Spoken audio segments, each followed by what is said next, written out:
आपको भी ऐसी खबरें सुनकर काफी अच्छा लगता होगा जब हमारे वैज्ञानिक किसी रॉकेट या स्पेसक्राफ्ट को दूर अंतरिक्ष में किसी अन्य ग्रह पर खोज करने के लिए भेजते होंगे।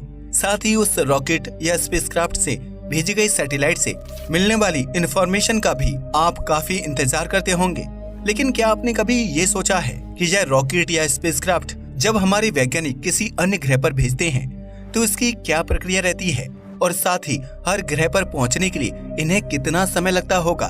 क्योंकि ऐसा तो बिल्कुल भी नहीं है कि हमारे वैज्ञानिकों को केवल एक ग्रह पर टारगेट फिक्स करके उस रॉकेट को भेजना होता है। ऐसा इसलिए क्योंकि सभी ग्रह सूर्य के आगे पीछे चक्कर लगा रहे होते हैं, इसलिए कोई एक फिक्स्ड टारगेट पॉइंट ढूंढना आसान नहीं होता। रॉकेट को कुछ इस प्रकार भेजा जाता है कि वे एक ऐसे पॉइंट पर सही समय पर पहुंच जाएं, जहां पर हमारे वैज्ञानिकों ने अनुमान लगाया है कि वह ग्रह जहां पर इस रॉकेट को भेजा जाना है वो भी उस पॉइंट तक पहुंच जाए। साथ ही वह रॉकेट उस ग्रह की ग्रेविटी में भी घुस जाए। लेकिन फिर भी ये सब इतना आसान नहीं रहता। आखिर स्पेसक्राफ्ट में पर्याप्त फ्यूल की भी जरूरत होती है और अन्य ग्रह, तारे और सूरज की ग्रेविटी से भी उसे बचना होता है। तो चलिए आज हम इसे गहराई से समझते हैं कि आखिर एक स्पेसक्राफ्ट या रॉकेट को किसी अन्य ग्रह पर किस प्रकार भेजा जाता है, और साथ ही हमारे सोलर सिस्टम में अलग अलग ग्रह पर पहुंचने के लिए कितना समय लग जाता है। किसी भी रॉकेट को किसी ग्रह पर भेजने के लिए सबसे ज्यादा जरूरी है पर्याप्त मात्रा में प्रोपेलेंट का मौजूद होना। प्रोपेलेंट दरअसल रॉकेट में डालने वाले फ्यूल को कहा जाता है। हालांकि जब वह रॉकेट उड़ने लगता है तब धरती की ग्रेविटेशनल फोर्स अपना काम कर रही होती है, और इसलिए ये भी जरूरी होता है कि कोई भी रॉकेट काफी तेजी से धरती की ग्रेविटेशनल इन्फ्लुएंस से बाहर हो सके, ताकि जो ग्रेविटेशनल फोर्स उसे रोकने का काम करती है वो उससे भी पार हो जाए। यदि रॉकेट को किसी अन्य ग्रह पर पहुंचना है तो सबसे पहले यही देखा जाता है कि वह समय कौन सा है जब उस ग्रह की दूरी धरती से काफी कम होगी, क्योंकि ऐसा करने पर एक तो प्रोपेलेंट की भी कम जरूरत पड़ेगी और साथ ही डिस्टेंस और टाइम भी कम हो जाएगा। उदाहरण के लिए धरती और मंगल 2 साल में एक बार एक दूसरे के सबसे नजदीक होते हैं, इसलिए किसी रॉकेट को अगर मंगल ग्रह पर भेजना है तो ऐसे ही समय पर उसे लॉन्च किया जाता है। लेकिन यदि हमें किसी दूर के ग्रह पर रॉकेट भेजना हो तब हमें उसके पाथ का भी ध्यान रखना होता है कि कहीं वह रास्ते में किसी अन्य ग्रह के ग्रेविटेशनल इन्फ्लुएंस में ना जाए। और जैसा कि हमने आपको पहले बताया कि कोई भी ग्रह हमारे सोलर सिस्टम में एक फिक्स्ड पोजीशन में मौजूद नहीं होता। हर ग्रह टेंस ऑफ किलोमीटर्स पर सेकंड की स्पीड से लगातार सूर्य का चक्कर लगा रहे होते हैं। इसलिए किसी रॉकेट का ये भी जरूरी है कि उसे एक इलेप्टिकल ऑर्बिट में ही लॉन्च किया जाए, और ऐसे इलेप्टिकल ऑर्बिट को होम एंड ट्रांसफर ऑर्बिट कहा जाता है। और इसलिए ऐसा नहीं हो सकता कि किसी भी रॉकेट को कभी भी अंतरिक्ष में भेज दिया जाए। लॉन्च की भी फिक्स्ड डेट और टाइम होता है, क्योंकि ये सब कैलकुलेशंस पर आधारित होता है। जब किसी रॉकेट को इलेप्टिकल ऑर्बिट में लॉन्च किया जाता है तब वह कुछ इस प्रकार होता है कि जब रॉकेट अपने टारगेट पॉइंट तक पहुंचेगा तब वहां पर वह ग्रह भी पहुंच जाएगा, जिस पर जांच करने के लिए किसी सैटेलाइट या स्पेसक्राफ्ट को रॉकेट के जरिए भेजा गया है। क्या आप जानते हैं कि मरकरी और वीनस जैसे ग्रहों पर चैलेंजेस थोड़े और भी बढ़ जाते हैं? ऐसा इसलिए क्योंकि यह दोनों ही ग्रह सूर्य के काफी नजदीक होते हैं, और इसलिए यदि कोई रॉकेट इन तक भेजा जाए तो इस बात का काफी ध्यान रखना होता है कि कहीं सूर्य की ग्रेविटी ही उस रॉकेट को अपनी ओर ना खींच ले, क्योंकि यदि ऐसा हो गया तो फिर सूर्य उस रॉकेट को अपनी सतह की ओर आकर्षित कर लेगा और वह रॉकेट पूरी तरह से नष्ट हो जाएगा। इसलिए मरकरी और वीनस जैसे ग्रहों पर मिशन करने के लिए हमारे वैज्ञानिकों को और भी काफी मेहनत करनी पड़ती है। साथ ही यदि हमें रॉकेट को आउटर प्लैनेट की ओर भेजना हो तब भी रॉकेट की स्पीड इतनी तेज होना जरूरी है कि वह सूरज की ग्रेविटी को पार कर सके। अब आपने ये तो समझ लिया होगा कि किस प्रकार रॉकेट को लॉन्च किया जाता है और साथ ही लॉन्च के दौरान किन बातों का ध्यान रखना होता है। अब चलिए हम एक एक करके ये समझते हैं कि आखिर किस ग्रह तक पहुँचने के लिए कितना समय लगता है। शुरुआत करते हैं हमारे मरकरी ग्रह से, जो हमारे सूर्य का सबसे नजदीकी ग्रह है और साथ ही हमारे सोलर सिस्टम का सबसे छोटा ग्रह भी है। मरकरी ग्रह हमारी पृथ्वी से 91 मिलियन किलोमीटर दूर है।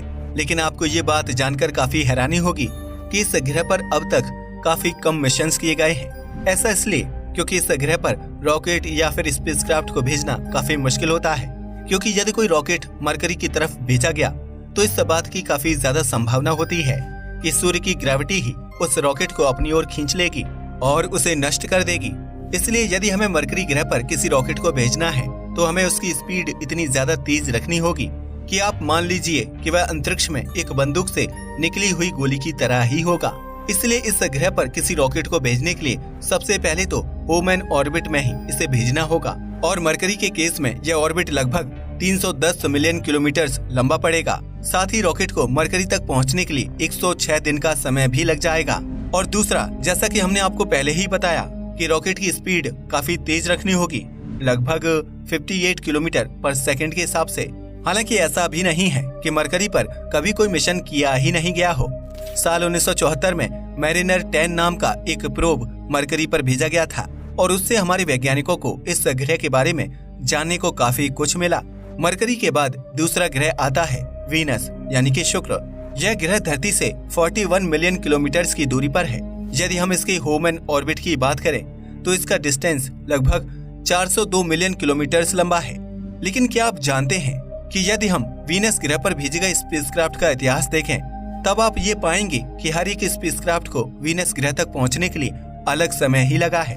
हालांकि ऐसा कहा जाता है कि वीनस ग्रह तक पहुंचने के लिए कोई भी एवरेज प्रोब को लगभग 150 दिन लग जाएंगे। साल 1961 में वीनस ग्रह पर पहला मिशन किया गया और वेनेरा 1 नाम के एक प्रोब को लॉन्च किया गया। यह प्रोब वीनस ग्रह तक केवल 97 डेज में ही पहुंच गया। लेकिन साल 2006 में भेजे गए ESA's वीनस एक्सप्रेस को वीनस ग्रह के ऑर्बिट में पहुंचने के लिए 153 दिनों का समय लगा। यहाँ तक कि एक बार एक ऐसा मिशन भी किया गया था जब उसे वीनस ग्रह तक पहुंचने के लिए 463 दिनों का समय लगा था। अब चलिए बात करते हैं मंगल ग्रह की, जो कि हमारी धरती से 56 मिलियन किलोमीटर की दूरी पर है। और आज के समय में हमारे पास जो टेक्नोलॉजी है उसके हिसाब से मंगल ग्रह तक पहुंचने के लिए लगभग 8 महीने का समय लग जाता है। साथ ही इस ग्रह का होमन ऑर्बिट का डिस्टेंस लगभग 600 मिलियन किलोमीटर के बराबर है। लेकिन यदि मंगल ग्रह पर भी किए जाने वाले मिशन का इतिहास देखा जाए तब भी आप यही पाएंगे कि कुछ मिशंस को इस तक पहुंचने के लिए ज्यादा समय लगा और कुछ को कम समय भी लगा। मैरिनर 6 और मैरिनर 7 को मंगल तक पहुंचने के लिए लगभग 156 दिन और 131 दिन लग गए। लेकिन कुछ ऐसे मिशंस भी थे जब उन्हें मंगल ग्रह तक पहुंचने के लिए 300 दिनों से भी ज्यादा समय लगा है। इसके बाद बात करते हैं जुपिटर ग्रह की, जो हमारे सोलर सिस्टम का सबसे बड़ा ग्रह है और आउटर प्लैनेट्स में सबसे पहला ग्रह भी है। ये हमारी धरती से 620 मिलियन किलोमीटर की दूरी पर है। लेकिन जुपिटर ग्रह तक पहुंचने के लिए अब तक हमारे पास कोई एवरेज टाइम ड्यूरेशन नहीं है, क्योंकि अब तक जितने भी मिशंस इस ग्रह पर किए गए हैं उन सबको अलग अलग समय ही लगा। जुपिटर ग्रह पर भेजे गए सबसे पहले प्रोब पायनियर 10, जिसे 2 मार्च 1972 को लॉन्च किया गया था, उसे जुपिटर तक पहुंचने के लिए 640 दिन का समय लग गया था। क्या आप जानते हैं कि उस प्रोब ने 1.273 बिलियन किलोमीटर का होमन ऑर्बिट तय किया था। अब आप ही अनुमान लगा लीजिए कि आखिर यह कितना बड़ा डिस्टेंस है। और यही कारण था कि वह प्रोब काफी तेज गति से जुपिटर ग्रह तक पहुंचा था। आपको यह जानकर बहुत ही हैरानी होगी कि गैलीलियो प्रोब, जो कि पहला प्रोब था जो जुपिटर के ऑर्बिट में पहुंच सका था, उसे जुपिटर के ऑर्बिट में पहुंचने के लिए लगभग 2242 दिन लग गए थे। जुपिटर के बाद हमारी सोलर सिस्टम का सबसे बड़ा ग्रह है सैटर्न, और यह ग्रह हमारी पृथ्वी से 1277 मिलियन किलोमीटर की दूरी पर है। क्या आप जानते हैं कि इस ग्रह तक किए जाने वाले शुरुआती मिशन को लगभग 6.5 साल यानी कि 6.5 साल का समय लगा था। साल 1980 में वॉयेजर 1 को भी सैटर्न ग्रह की ओर भेजा गया, लेकिन रास्ते में इसका एनकाउंटर जुपिटर ग्रह से हो गया। हालांकि यह एनकाउंटर कुछ ऐसा था कि जुपिटर ग्रह की वजह से इसे अपनी स्पीड बढ़ाने में मदद मिली, क्योंकि यह जुपिटर से इतना दूर था कि उसकी ग्रेविटी तो उस पर असर कर रही थी पर उसे अपनी ओर खींच नहीं सकती थी। इसके कारण उसकी स्पीड बढ़ गई और अंत में उस मिशन को सैटर्न तक पहुंचने के लिए 1165 दिन लग गए, यानी इसे लगभग 3 साल का समय लग गया सैटर्न ग्रह तक पहुंचने के लिए। लेकिन जब इसके बाद वॉयेजर 2 को भेजा गया तब उसे लगभग 4 साल का समय लगा था। चलिए अब बात करते हैं यूरेनस ग्रह की, जिसका मिनिमम डिस्टेंस हमारी धरती से 2720 मिलियन किलोमीटर है। अब आप ही सोचिए कि यदि सैटर्न ग्रह तक पहुंचने के लिए कम से कम 6.5 साल का समय लगा, फिर यूरेनस ग्रह तक पहुंचने के लिए और भी ज्यादा समय लगता होगा, क्योंकि ये ग्रह हमारे सोलर सिस्टम का 7वां प्लैनेट है और काफी दूर भी है। अब तक हम केवल एक ही मिशन इस ग्रह पर कर पाए हैं। आज तक केवल वॉयेजर 2 ही इस ग्रह तक पहुंच पाया है और उसे यूरेनस तक पहुंचने के लिए 8.5 साल यानी कि 8.5 साल का समय लग गया था।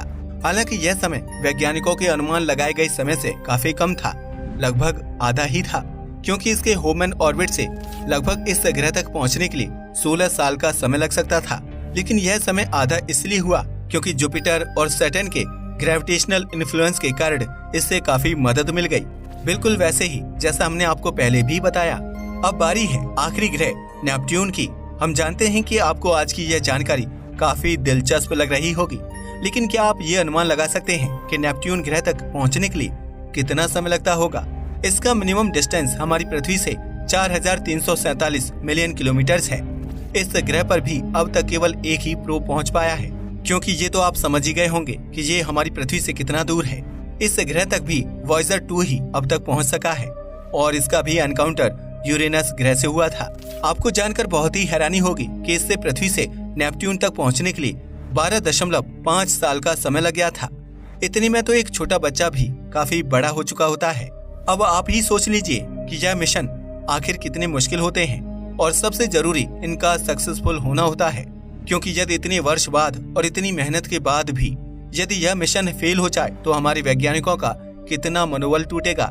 लेकिन ऐसा ना हो, इसलिए हमारे वैज्ञानिक काफी गहरे अध्ययन के बाद ही ऐसे मिशन करते हैं। और आपको ये जानकर भी बहुत हैरानी होगी कि ऐसा माना गया था कि वॉयेजर 2 को ह्यूमन ऑर्बिट के हिसाब से नेपट्यून तक पहुंचने के लिए लगभग 30 साल लग सकते हैं। लेकिन जैसा कि हमने आपको पहले बताया, यूरेनस के ग्रेविटेशनल इन्फ्लुएंस के कारण इससे काफी मदद मिल गई थी। लेकिन अब भी हमारे सोलर सिस्टम में एक ग्रह बाकी है, ड्वार्फ प्लैनेट प्लूटो। इसकी दूरी हमारी धरती से 4,300 मिलियन किलोमीटर की है। जनवरी 2006 में न्यू हॉराइजन्स नाम का एक मिशन लॉन्च किया गया। 58,536 किलोमीटर प्रति घंटे की स्पीड से चलने वाला यह पहला ऐसा ऑब्जेक्ट था जो इतनी तेजी से हमारी धरती के एटमॉस्फेयर से निकला था। ह्यूमन ऑर्बिट के हिसाब से तो अनुमान ये लगाया गया था कि इसे शायद 43 साल का समय लग जाएगा प्लूटो तक पहुंचने के लिए। लेकिन न्यू हॉराइजन्स प्लूटो पर केवल 9.5 वर्ष में ही पहुंच गया था। ऐसा इसलिए हुआ क्योंकि इसे जुपिटर के ग्रेविटेशनल इन्फ्लुएंस से काफी सहायता मिल गई थी। अब आप ही सोचिए कि यह तो नेपट्यून से भी काफी दूर है, लेकिन फिर भी इस पर ज्यादा जल्दी पहुंचा गया और इसलिए ये भी हमारे वैज्ञानिकों के लिए एक बहुत ही बड़ी उपलब्धि थी। अब दोस्तों, आपसे एक सवाल, आज की टेक्नोलॉजी के हिसाब से हमें चांद तक पहुंचने में कितना समय लगेगा? कमेंट करके जरूर बताइएगा। आज के लिए बस इतना ही। वीडियो पसंद आया तो इसे लाइक और शेयर करें, साथ ही चैनल को भी सब्सक्राइब करें। जय हिंद दोस्तों।